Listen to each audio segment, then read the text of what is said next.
Selamat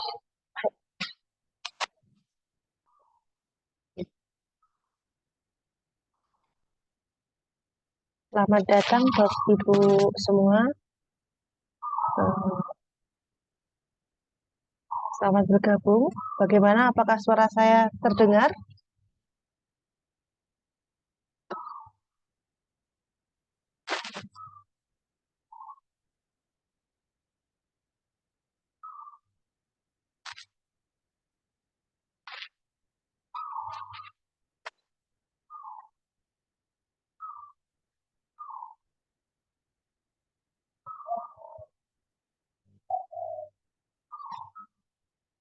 Assalamualaikum, Ibu-ibu semua. Selamat siang.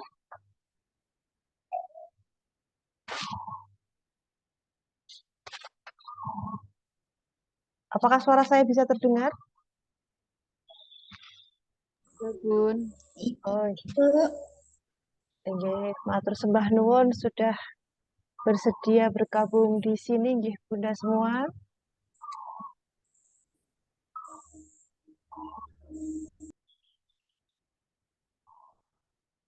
Baiklah, hari ini peserta kali ini ada 10 partisipan. Terima kasih yang sudah bergabung saat ini. Dari WA yang saya sampaikan kemarin, terima kasih ibu-ibu semua sudah menanggapi dan bergabung di webinar ini yang saya sampaikan kali ini. Selamat siang, ibu-ibu semua, bunda-bunda yang berbahagia. Assalamualaikum warahmatullahi wabarakatuh. Waalaikumsalam Waalaikumsalam warahmatullahi wabarakatuh. Bunda semua yang berbahagia, hari ini izinkan saya untuk sekedar berbagi pengalaman Bun tentang penerapan budaya positif di sekolah saya, terutama di TK Desa Mirijindi. Mungkin apa yang saya laksanakan sudah bunda-bunda terapkan di sekolah, dan mohon maaf seandainya apa yang saya sampaikan nanti kurang berkenan atau banyak kekurangan di sana sini. Saya mohon untuk pengertian dari bunda-bunda semuanya. Nah, eh, Bunda yang berbahagia, hari ini saya akan menyampaikan tentang eh, keyakinan kelas sebagai budaya positif di TK Desa Miritindi, Kecamatan Purwantoro. Nah, sebelum kita melanjutkan penyampaian saya tentang keyakinan kelas, saya terlebih dahulu mau menjelaskan apakah tayangan saya bisa sampai di sana, Ibu udah cukup jelas? Sudah bisa tampil? Jelas, Oh, Ibu. nggih, matur sembah nuwun. Iya. Saya akan menjelaskan terlebih dahulu tentang pengertian budaya positif. Apa itu budaya positif? Budaya positif itu adalah suatu pembiasaan yang bernilai. Suatu pembiasaan yang bernilai positif, di dalamnya mengandung sejumlah kegiatan yang mampu menumbuhkan karakter mulia. Nah, di sini saya mendapatkan pengertian bahwa budaya positif itu suatu pembiasaan sehari-hari yang dapat kita laksanakan sehingga menumbuhkan disiplin positif ataupun lingkungan yang positif di sekitar kita, terutama untuk satuan pendidikan yang kita kita pegang untuk saat ini. Nah, Bapak Bunda semua, eh, mengapa budaya positif itu penting? Karena budaya positif ini seperti yang disampaikan oleh Ki Hajar Dewantara bahwa sekolah merupakan tempat persemaian benih-benih kebudayaan. Karena itu, kita selaku guru sudah sepantasnya untuk mengembangkan semua budaya positif yang dimiliki oleh masing-masing peserta didik.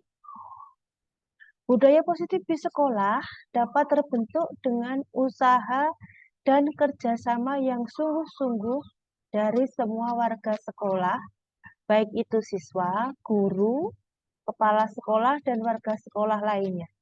Seperti filosofi yang disampaikan oleh Ki Hajat Dewantoro, bahwa sekolah merupakan tempat persemaian benih-benih kebudayaan dan karakter positif.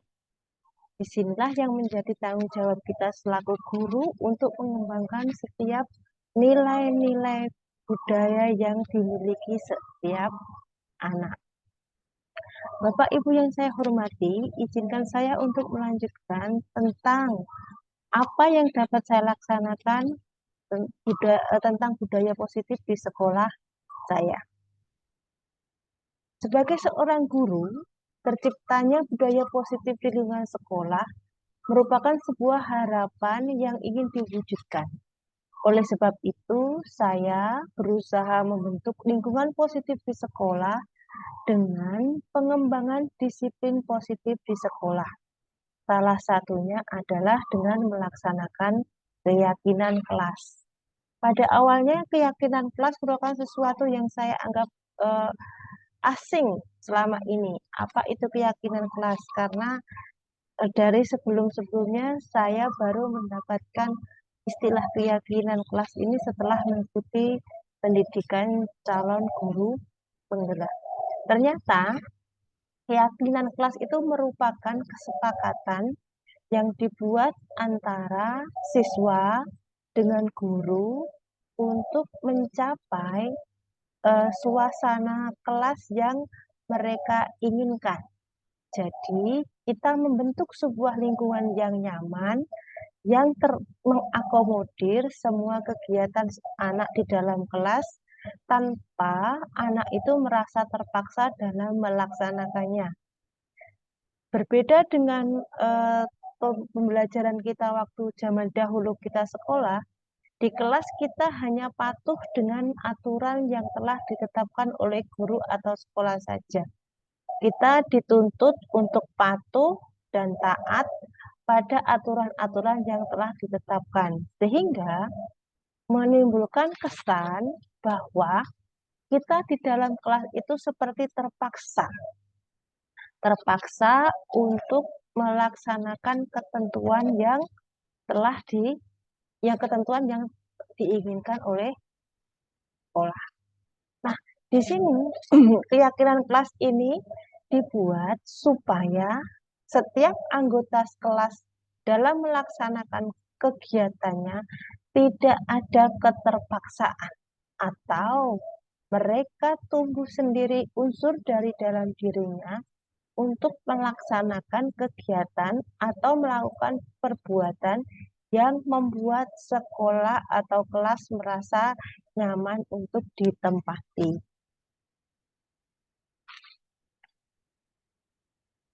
Selanjutnya, Bapak Ibu, nah, hal yang perlu diperhatikan dalam membuat keyakinan kelas adalah melibatkan ide-ide dari murid sehingga menumbuhkan faktor intrinsik murid untuk melaksanakan keyakinan kelas yang telah mereka buat.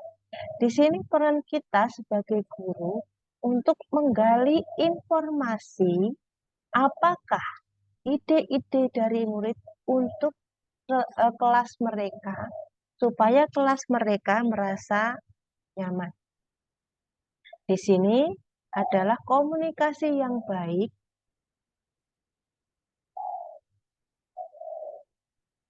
Di sini adalah komunikasi yang baik agar keyakinan yang kelas yang dibuat bisa membuat kedua belah pihak antara guru dan murid merasa nyaman dalam melaksanakannya. Pada waktu membuat keyakinan kelas dahulu, saya karena saya mengajar di TK, otomatis mereka belum mampu ya Bu untuk apa ya? Untuk membaca kalimat-kalimat atau kata-kata yang kita inginkan. Oleh sebab itu, saya menggunakan gambar-gambar supaya saya lebih mudah menggali informasi-informasi atau ide-ide dari peserta didik untuk keyakinan kelas yang mereka inginkan. Nah, di sini saya berdiskusi dengan peserta didik saya dengan menunjukkan beberapa gambar yang mewakili dari ide-ide sebuah keyakinan kelas yang mereka inginkan. Saya menggunakan beberapa macam gambar seperti misalkan gambar jam untuk menunjukkan bahwa eh, kita ke kelas tidak terlambat atau tepat waktu istilahnya. Kemudian merapikan mainan setelah digunakan. Saya bisa menggunakan gambar anak-anak yang sedang merapikan mainan.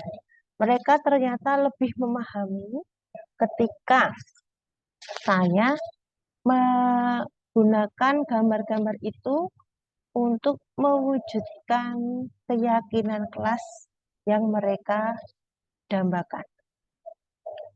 Nah, untuk tahap selanjutnya, ketika mereka sudah memahami, di sini anak-anak mulai menempelkan gambar-gambar yang sesuai dengan ide-ide yang mereka miliki. Misalkan ada anak yang menginginkan datang tepat waktu, mereka memilih gambar jam, kemudian ditempel. Ada yang menginginkan di dalam kelas sopan, ada gambar anak sopan, kemudian ditempel seperti itu. Setelah melakukan penggalian informasi dari anak-anak, saya menemukan beberapa keyakinan kelas yang kami sepakati bersama. Nah, inilah hasilnya Ibu Bunda, contohnya keyakinan kelas, gambarnya bisa terlihat ya. Setelah berdiskusi dan semua anak mencurahkan ide mereka, terbentuklah keyakinan kelas yang disepakati bersama, yaitu yang pertama datang tepat waktu, sopan santun di dalam kelas, memperhatikan orang lain berbicara, belajar dengan sungguh-sungguh, dan menjaga kebersihan dan kerapian sekolah. Inilah kesepakatan kelas yang terbentuk dari murid-murid saya yang saya ambil dari ide-ide mereka sendiri.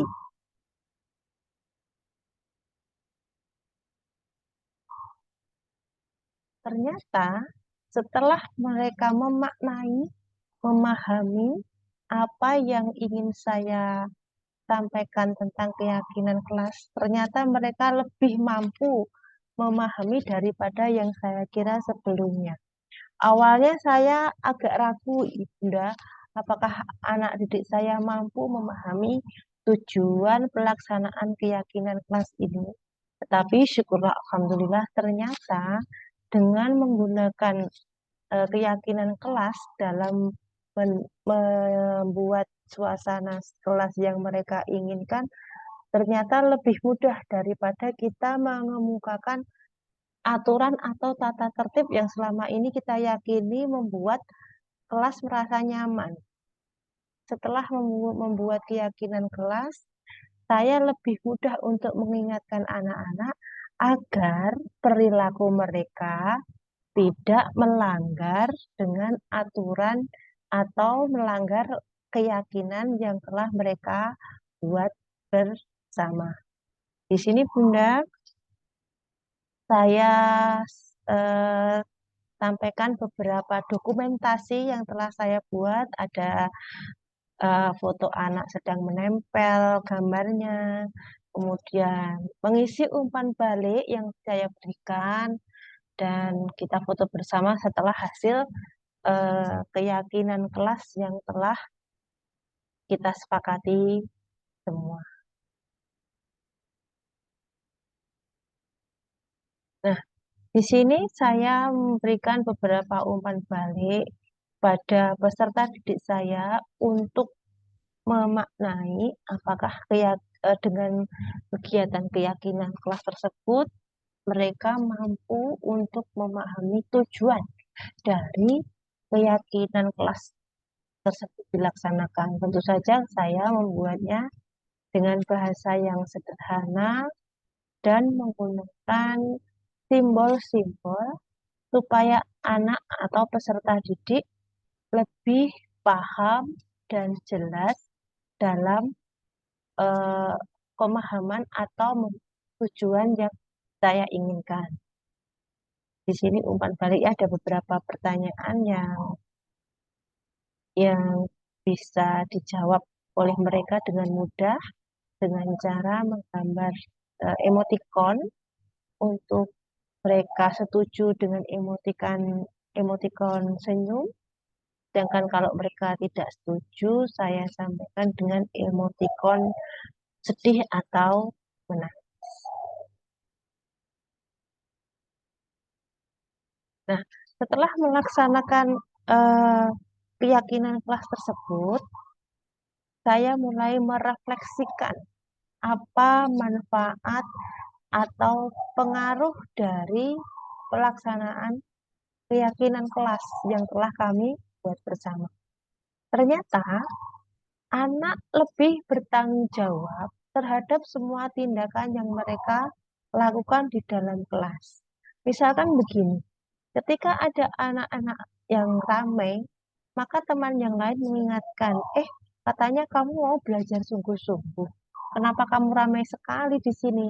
Nah, ternyata di sini kita lebih mudah untuk tahu eh, bagaimana anak memposisikan dirinya ketika mereka sedang melanggar keyakinan kelas yang mereka sampaikan. Nah, tidak seperti mereka hidup dalam tekanan, nanti kalau kamu ramai, kamu akan dihukum. Atau nanti kalau kamu salah, kamu akan dimarahi bu guru. Ternyata hal-hal seperti itu sudah tidak relevan lagi untuk kurikulum atau pada zaman sekarang. Lebih di sini lebih mengutamakan faktor kesadaran diri dari peserta didik itu.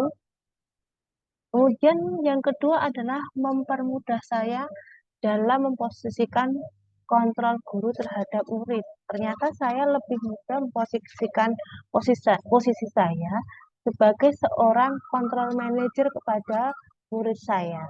Saya memberikan kepercayaan terhadap eh, perbuatan mereka, apakah perbuatan mereka itu sesuai dengan keyakinan kelas yang telah dibuat atau tidak.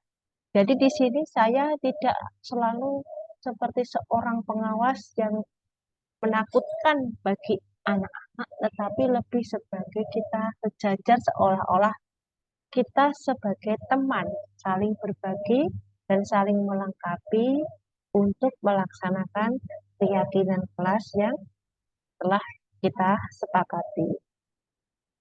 Kemudian refleksi yang ketiga adalah memungkinkan penerapan segitiga restitusi ketika ada anak yang melanggar keyakinan kelas yang telah disepakati, di mana segitiga restitusi tersebut adalah menyelesaikan masalah ketika anak melanggar keyakinan kelas yang telah dibuat. Jadi tidak semata-mata ketika mereka melaksanakan kesalahan dengan tiba-tiba kita menghukum anak tersebut karena melanggarnya, tapi kita akan menyelidiki apakah penyebab dari pelanggaran tersebut.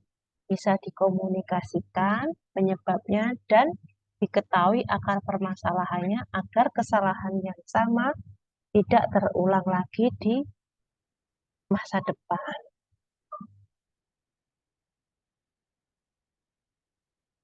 Demikian Bunda semuanya, materi yang saya sampaikan, sedikit ilmu yang saya peroleh dari calon guru penggerak, saya sampaikan kepada Bunda. Tentunya Bunda sudah melaksanakan juga keyakinan kelas. Apabila ada kurang atau saran yang membangun akan sangat kami terima dengan senang hati.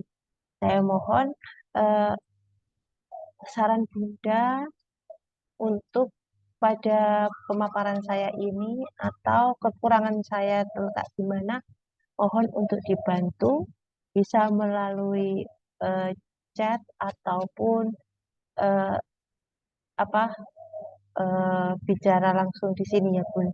Monggo silahkan. Apakah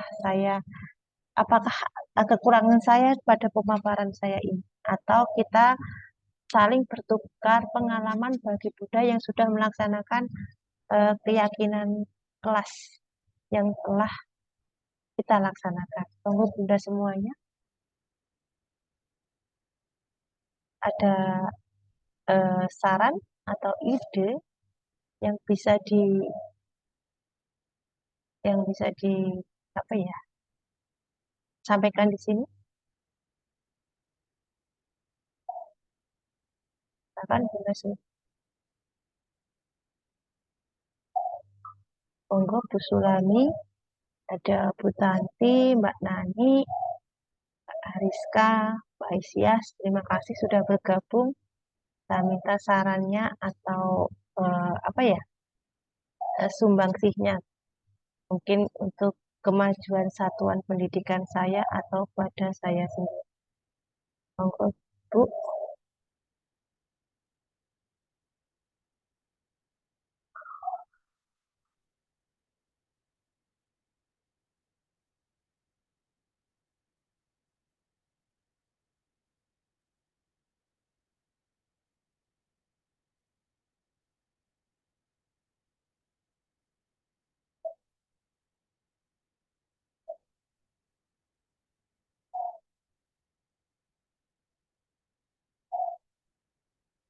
Sinten nggih? Atau di kolom chat bisa dengan ketik Ibu. Apakah suara saya tidak terdengar? Halo?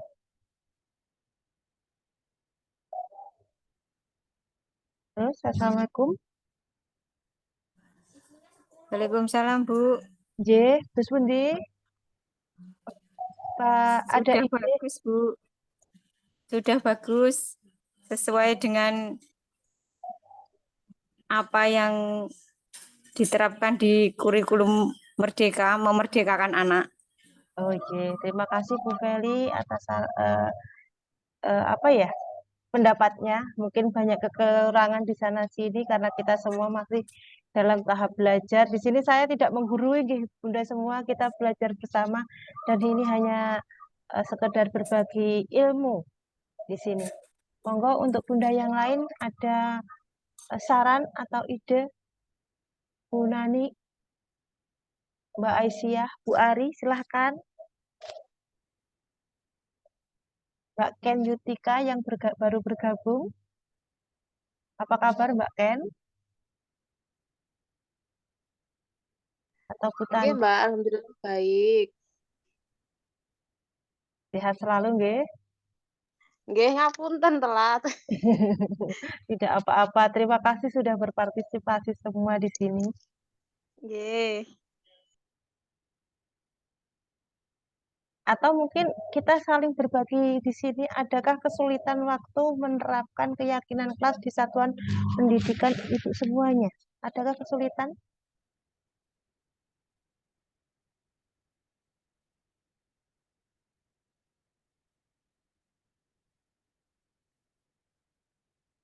Bu Uri, pasti ini Bu Uri.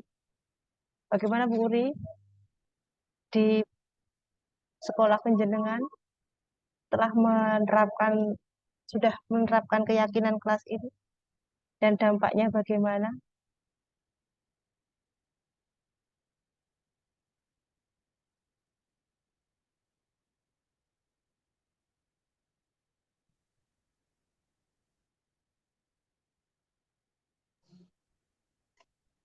Terima kasih Bu Heni. Seperti yang Bu Heni paparkan tadi, di sekolah saya keyakinan kelas yang kami buat sudah seperti yang Bu Heni contohkan tadi, dan alhamdulillah anak-anak juga sudah bisa mengikuti apa yang telah mereka sepakati bersama. Begitu Bu Heni, terima kasih. Terima kasih Bu Uri. Alhamdulillah. Yeh. Nah, hari ini kita sudah bertemu ya Bu, walaupun hanya di webinar, tapi terus terang ini sudah sangat membantu saya dalam melaksanakan tugas saya. Nah, saya kira cukup sekian penyampaian dari saya. Apakah mungkin ada yang Bunda semua tanyakan barangkali? Atau saya coba jawab.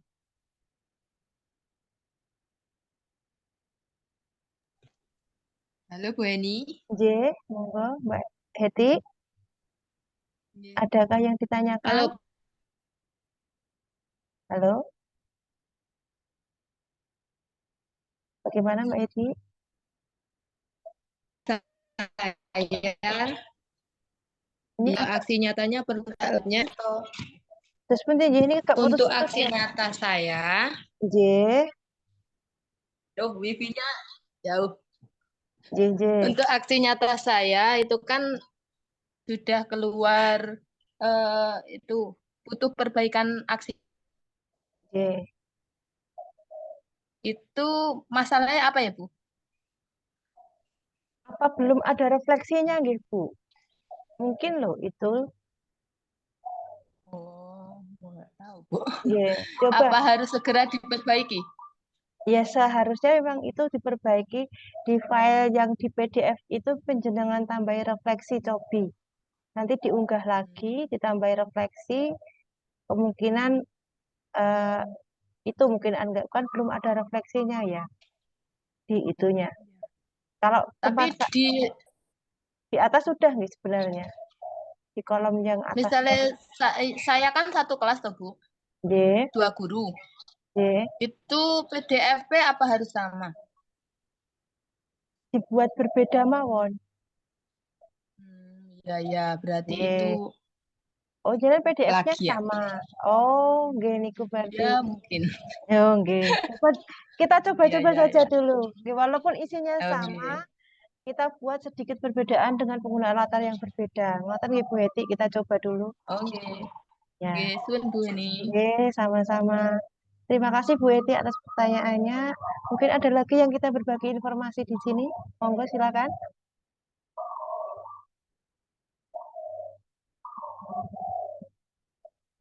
Sudah tidak ada? Cukup Niko Bu? Terus bunti ada lagi? Kalau memang sudah cukup, saya akhiri pertemuan webinar kali ini, Terus bunti. Kubu. Oh, cukup. Matur sembah nuwun sudah berpartisipasi di sini. Webinar kali ini saya tutup. Terima kasih Bunda semua sudah berpartisipasi dalam mengikuti webinar ini. Semoga sedikit waktu yang kita luangkan ini bisa bermanfaat untuk kita semua, nggih. Dan semakin bersemangat dalam mendidik dan mengasuh anak didik kita supaya lebih maju lagi dengan semua pembaharuan yang sudah disiapkan atau direncanakan oleh pemerintah sehingga kita bisa mengikutinya. Akhirul salam. Wassalamualaikum warahmatullahi wabarakatuh.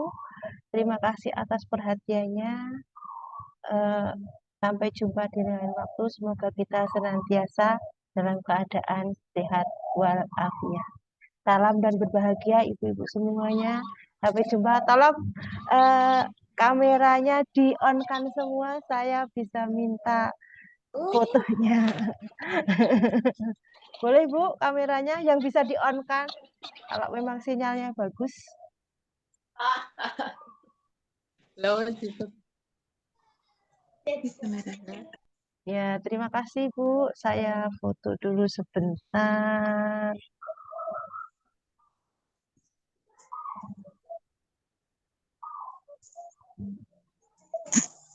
Ya, terima kasih. 1, 2, 3. 1, 2, 3. Ya, matur nuwun Bunda semua. Salam berbahagia, semoga sehat selalu ya. Terima kasih semua.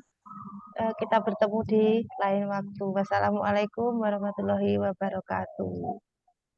Waalaikumsalam Waalaikumsalam warahmatullahi wabarakatuh. wabarakatuh.